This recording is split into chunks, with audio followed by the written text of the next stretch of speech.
Yeah, thank you, Jessica. Thank you for the kind introduction. Thank you for having me here. I'm super excited to be talking about this topic that is close to my heart, and yeah, I hope to make it a bit more familiar to all of you guys as well. Looking forward to your questions. Happy to answer anything that's on your mind. I want to be talking about threat models and mitigations from physical AGI today. Yeah, let's get going. So first, what is physical AI?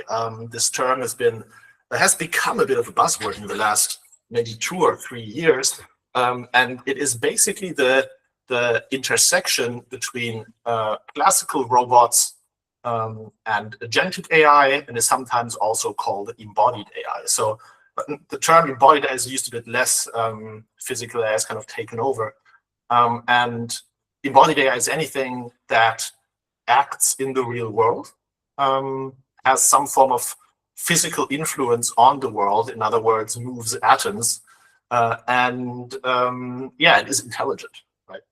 And so particularly the notion of physical intelligent agents has been something that has been the goal of the AI community for a long time, and is now becoming reality with increasing variety of form factors, right? Like drones, humanoids, autonomous vehicles, etc. These systems are already here, and they're increasingly becoming prevalent in our lives to different degrees, right? So you see this also in the ambitions of various tech companies. So Jensen Huang said physical AI is the next and final frontier of AI. You see this echoed throughout the press, of course, and by many other companies, saying that, you know, human productivity is still increasing or largely tied to physical labor, and they see Tesla becoming a robotics company, which to me, when I heard this pivot like about 3 years ago when Optimus was first announced, was quite baffling, right? As a roboticist, always having been sort of into the future of technology, now suddenly seeing, oh, this huge car company actually sees itself as a future robotics company. And this is not just Tesla, it's all frontier labs. So OpenAI re-entered robotics in 2024 after having shut down their robotics division many years before. Anthropic is now deploying Claude on robots and vending machines, as we probably saw. Meta has their big smart glasses push. And now not Meta anymore. Jan LeCun actually founded a physical, or like what is really a physical AI company earlier this year, building world models for physical systems that raised over $1 billion in seed funding, which is completely wild. And of course, Google DeepMind with Gemini has been at the forefront, and even before, at the forefront of robotics. You see them at academic conferences. They win every other best paper award in robotics these days. It's sort of won by Google DeepMind. But so this is physical AI, and we've been around physical AI for a while. We kind of know what it is. But the thing is, you know, what do we really know about physical ASI? So if we get into or even AGI, so if we go into the more general, the more powerful domains of intelligence, there are many open questions that arise that sort of have begun to be answered about general ASI systems, disembodied or AGI systems, disembodied AGI systems. But when robotics come into play, the waters become increasingly murky about what do we actually know.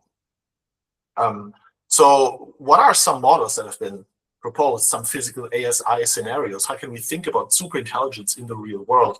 One narrative that has been proposed last year by Forethought is the industrial explosion, where basically AI-directed human labor drives about 10x productivity gains in the beginning. Then self-replicating robots begin to replace human physical labor throughout the economy, to the point where in the end you have self-replicating robot factories that build robots that build more factories.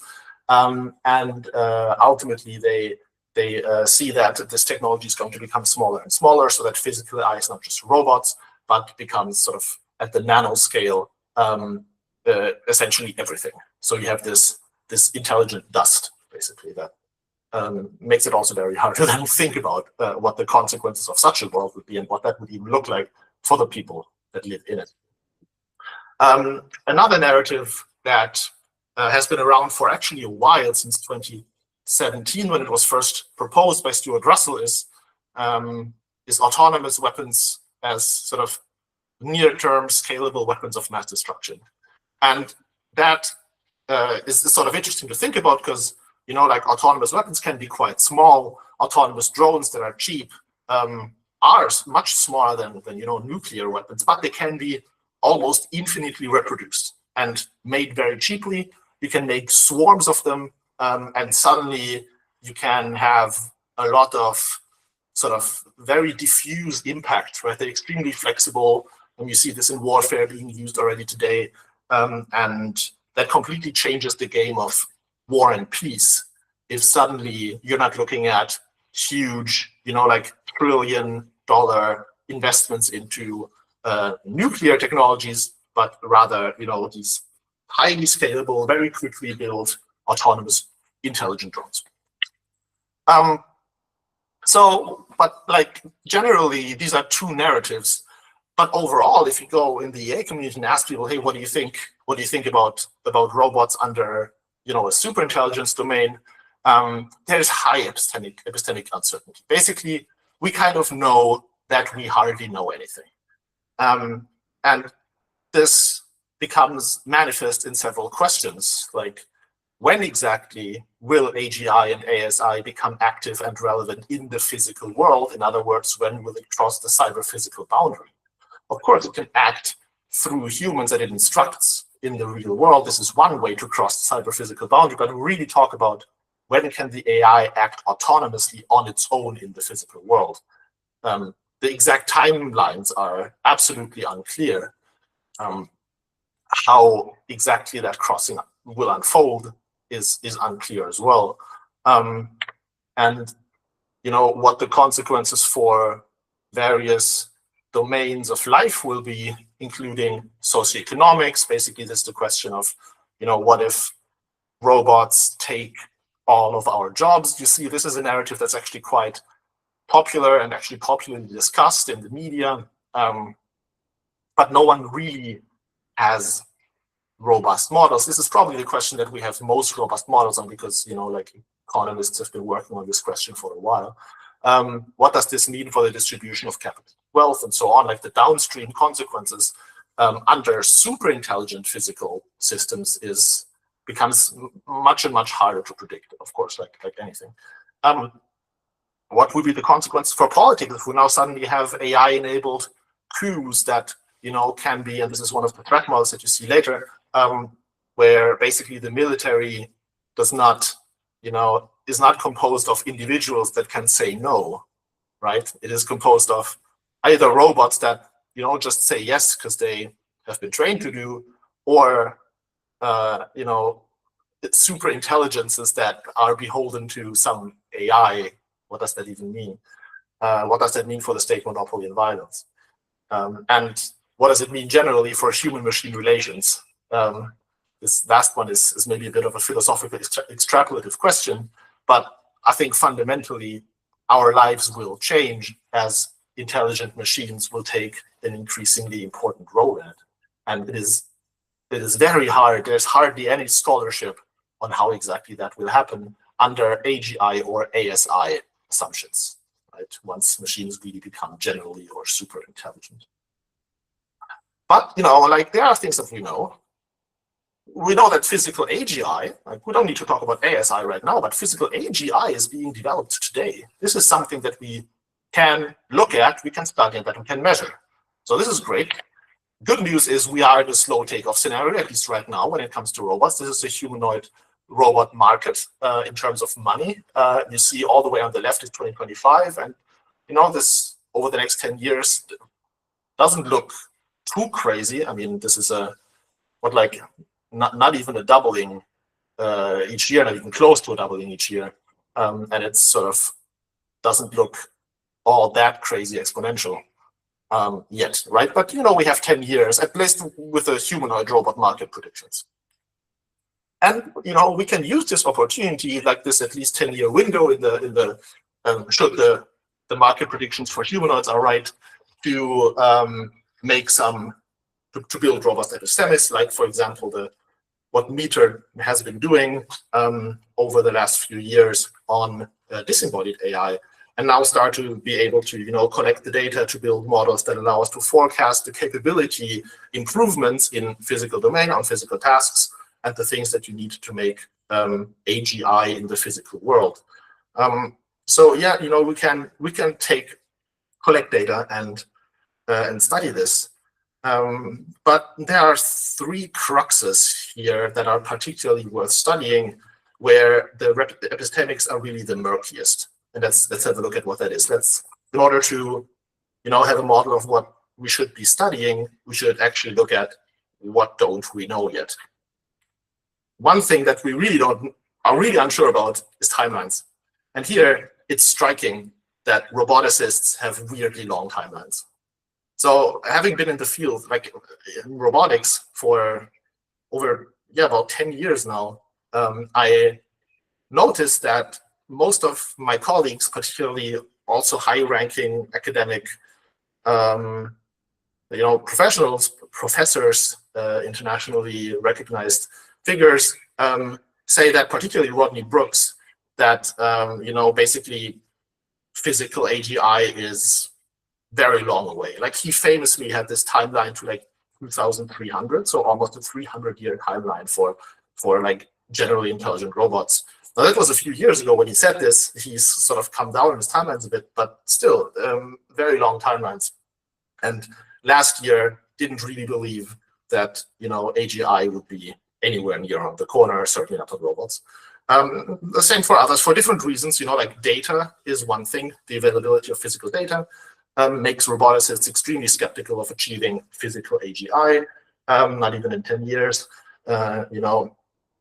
The need for reasoning, I'm going to say a bit later why robotics is hard. And this is across the field, right? So some AI researchers even have these sort of surprisingly long timelines, and particularly say that reasoning models may just work differently, and we're not there yet with the current generation of architectures. And that is an extremely popular point in the robotics community as well. Why is that, right? Like, why is robotics so hard? What makes these timelines so long? Why do roboticists not believe in immediate physical AGI? Well, that's because competent real-world action requires a robust world model that basically tells us, in order to achieve a goal, what do we need to achieve in the world, and what do we need to avoid.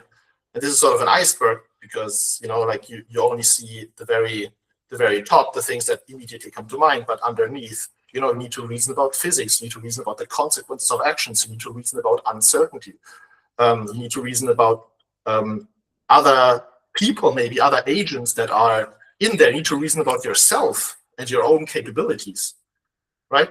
What can the robot even do with the actuators that it has, with the end effector that it has, with like the tools that it has at its disposal. And you need to reason. You basically need to have a theory of mind to reason about the thoughts, beliefs, needs, knowledge of yourself and of other people. The physical or the real world is kind of messy, right? Here's an example. If a robot wants to pour coffee into a person's cup, which is maybe a goal that it was instructed to do, it should actually not pour the coffee in the way that you see in the upper picture, but rather first ask the human, hey, please put down the cup, otherwise the hot liquid is gonna hurt your hand. And these kinds of actions, right, this kind of competence requires a fundamental understanding of, like human preferences, possibility of being hurt, and understanding of physical safety. The fact that, coffee is probably hot, even though I can't see how hot it is, these kinds of things. Also, you need dexterity, right? And this is really hard because, like we don't really have all that much physical data. In order to collect physical data, you actually need to, time needs to pass, right? Anything, if you know the equations of motion, any moving atoms takes time, always, unless you have infinite energy. And that makes data collection in the physical world extremely expensive. Also, representations and algorithms need to be developed in order for us to tractably understand complex real-world phenomena. So that's why some of these robotics timelines are so low. Another crux is embodiment, right? So it could be that intelligence is actually the product of the entire body's interaction with its environment. Right? This is sometimes called the body-brain hypothesis, that actually we can't have truly super intelligent agents without them actually having a physical body. And you see this in the way that children learn. Children fundamentally learn through physically interacting with each other and with the world. And this sort of having a body bootstraps intelligence in human children extremely quickly. If you think about, like, you know, how fast children learn extremely complex things, it's really amazing. And you know, you see this in the human brain.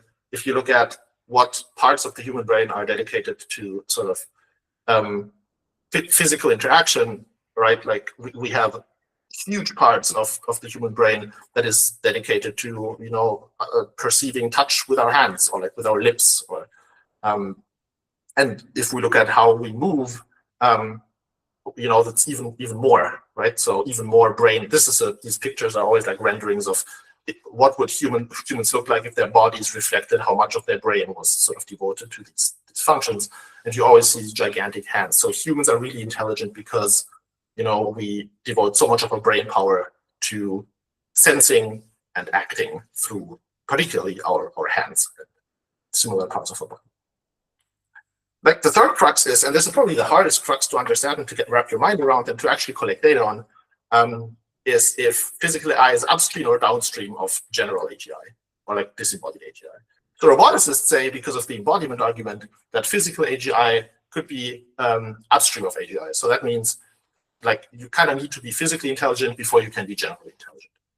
Whereas ML researchers often say that physical AI is downstream of AGI in the sense that you can basically build self-improving AI systems in a fully disembodied world that can reason extremely well about physical phenomena, and then you can just deploy that on the real world and sort of just become better, but you will already be generally intelligent even before you build the first robot. So these are three cruxes that we really kind of want to start getting more data on, because we don't know the answers to these questions fundamentally. And this is, I think this is very important to think about in order to just have better epistemics. All right. Let's talk about some threat models. Like, why is this even important? Why should we care? Why should we do all this work? One of them is asymmetric autonomous violence. Right? So this is kind of the OG Future of Life Institute argument that I sort of presented earlier. The interesting bit is that defense is sort of asymmetrically higher than offense, and you can sort of, it becomes really hard to defend against drone swarms, basically.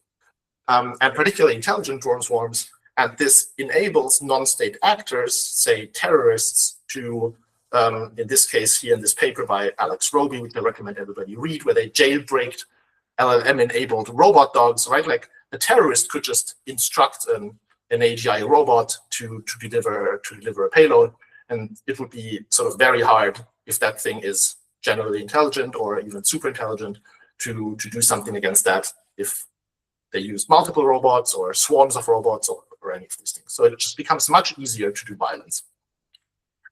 Another threat model is AI-assisted bioweapons development. Right? So this is where the intersection of we have increasingly good lab automation and we have frontier reasoning models. Well, you know, one day you're going to start to have autonomous cloud labs or even autonomous robot scientists who can do scientific discovery and can do like complex multi-day wet lab protocols to basically, you know, propagate bacteria strains fully autonomously over several days and sort of create mutations in them and basically breed viruses and all of these things under an ASI. Like if you assume a misaligned AGI or ASI, this is kind of scary for it to have this kind of physical capability. But the potential for short-term human abuse is also enormous. Right? And this is actually being considered by policymakers now, where they are looking into the risks of basically exactly this. And yeah, it would be great to also get some roboticists into these conversations, because the physical abilities are really what's still hamstringing sort of autonomous cloud labs, right? Like it's kind of hard to handle fluids and these kinds of things. Another thing is AI-enabled coups. This is basically the violence argument applied to a more sort of society level, where if you have a fully mechanized and intelligent military that can make it either much easier for individuals to do coups because you don't need to convince the military at a sort of human level and individual soldiers who might just say no to do your bidding, but you can, yeah, just instruct your robot. Also, I mean, an autonomous coup by an ASI is something that is right now at least maybe still an absolute science fiction, but could become a reality in principle. And I recommend you read the piece by Forethought on this that lays this out in much more detail. And then there's this one sort of about self-replication, where this is really loss of control scenario and part of what Forethought models in the industrial explosion, where self-replicating robots give whoever controls them and develops them first a decisive strategic advantage, and can then concentrate physical power, mainly by creating this industrial, basically like economic dominance, by being able to scale production of anything much faster than anybody else. Which also feeds the intelligence explosion. So this is an interesting, very interesting twist that Forethought put on this question, where you have physical AGI that then collects a lot of data that feeds an intelligence explosion, which makes the data collection more intelligent, and so on. So you have this flywheel of physical data that now suddenly becomes thrown into the training paradigm. And the last thing I want to suggest that is extremely speculative, and I personally don't have a good model of this, is embodied emotional manipulation. We are talking a lot about scheming AGI systems and deceiving, sandbagging, all of these things. Here you see iCub, the very cute robots, quite an old humanoid form factor of about a 6-year-old child from IIT in Italy.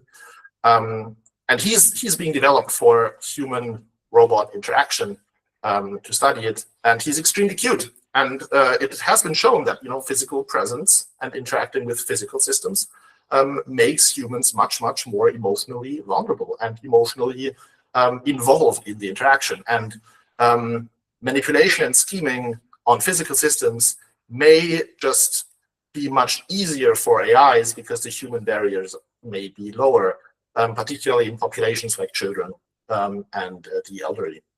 Also, guardrails is a very interesting argument that I was exposed to recently.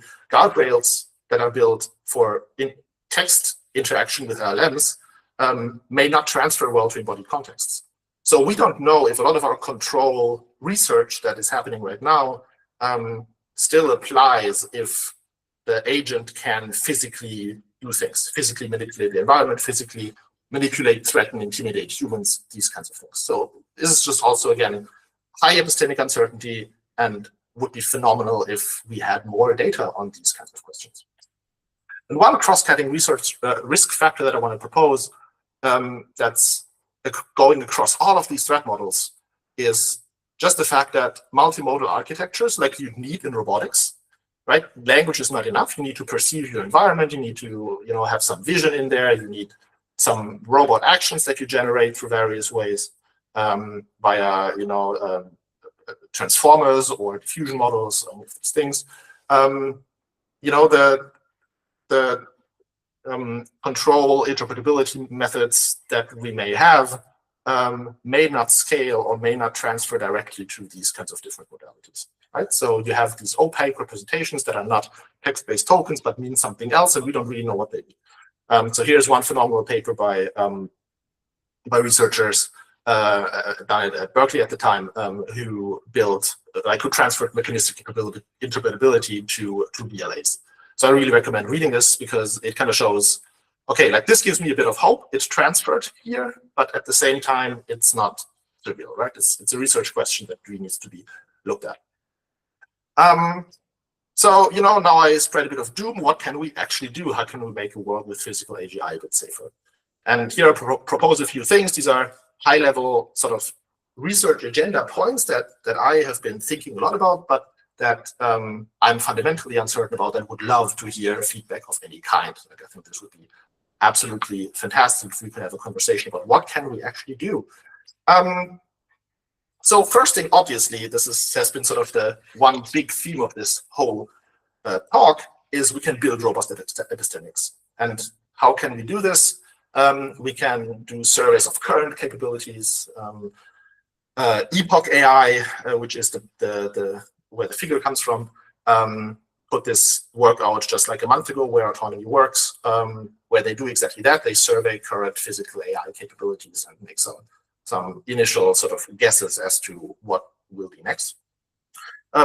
Based on that, we can build forecasting models and scaling laws. Like, we can literally take the same blueprint that gave us a much better understanding of disembodied AI on physical AI and see how that goes, right? So there we also had scaling laws a couple of years ago that have been refined ever since as we got more data.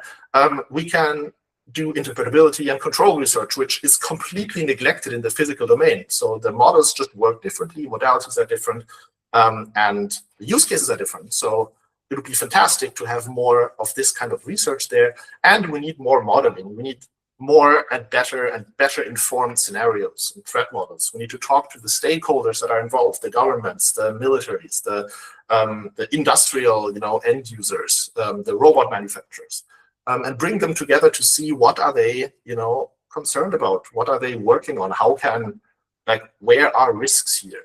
Because many of them are probably blind spots that we still have, and we don't have a good picture of what it means to unleash generally intelligent physical systems into the world.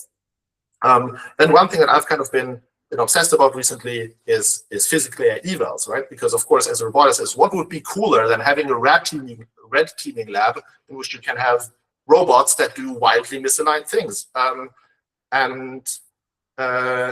We can build, we can go beyond the benchmarks that are already there to actually have standardized evals on real and simulated hardware that test the capabilities of current frontier models on these physical embodied modalities. So here are some first graph design principles. This is kind of, I try to look at how are good evals done and how can we do them physically. This is just some examples. One truly important thing is that we need to test the reasoning model and not the low-level robot controller. Robots are going to be initially clumsy. This is fine, this is expected, but the AI behind it, right, may be extremely sophisticated. So we cannot be fooled by our poor dexterity if the model behind it is really trying to kill you. Yeah, these are some example evals that could inspire such an agenda, right? One could try to build an autonomous bomb-delivering robot and see how far one gets, of course, with fake explosives. But would the AI model be even willing to do this? Can it navigate autonomously, right? Does it understand the context in which it's operating? Does it understand that it is carrying a bomb, right? We can build an autonomous robot bioscientist, or at least try to do so, and see how far we get, right? We can test, how well it can do multi-day planning, form scientific hypotheses, right, and then execute experiments in the real world. We can build a self-replicating robot arm. This is a bit of a wild one, but this is one that I would long-term love to work on, because this is really the self-replication scenario that requires the kind of intelligence that becomes scary, right? Where an AI understands its own hardware to the extent that it can replicate it. And the last thing that I want to point out before a call for action is we need better understanding of the regulatory and policy sort of space and opportunities that we have to influence the development of physical AGI technologies. One of them in the EU is the machine regulation that sort of mandates conformity assessments for robots that are running learned policies. So this is really the first time that the EU has become aware that a machine in the future is not going to be a machine anymore. It's going to be an autonomous agent. And this needs different regulation. But of course, it's half-baked. And of course, we don't know how exactly to translate this into technical systems. The standards are still missing. The conformity it's unclear how to even test for this. What the definition of safety even is. Maybe we need a new definition of safe behavior that goes beyond physical, immediate, don't harm people. Yes, and of course, there's the whole autonomous weapons question that could be an entire different talk. And the risk from physical superintelligence is missing throughout the entire narrative. So with all this, let's collaborate, right? What can you do to help, and what can we do together? So there's a small but growing community of academics that has been coming together on this question from all kinds of disciplines. There are R&D efforts that are being put forth to sort of slowly start to get a handle of this. One of these efforts I've been co-organizing with a lot of academics is the first workshop on safe physical AI at the AGI conference this year in Bremen, Germany. We have a call for papers. This is like, if you want to make this workshop happen, the single biggest thing that you can do, like, I don't ask for donations, we have funding. We need papers. This is the thing, like, if the workshop gets axed, it's because we don't get enough papers. So if you have anything that's interesting in the term in robotics, safety, autonomous weapons, ethical AI, that even touches remotely on the question of, say, physical AI, submit. Deadline is May 7th. It'll be fantastic. And we have a bunch of good speakers and mentoring program and all of that. So please have a look at the workshop website. Yeah, this is all for now. If you want to collaborate, I'd love to hear from you through all of the channels that are posted here. Big takeaways is we need to get a better understanding. There's a unique opportunity to found orgs in this space because this is neglected. Yeah, I would love to hear from you. And now I would love to hear your questions. And with that, I give back to Jessica.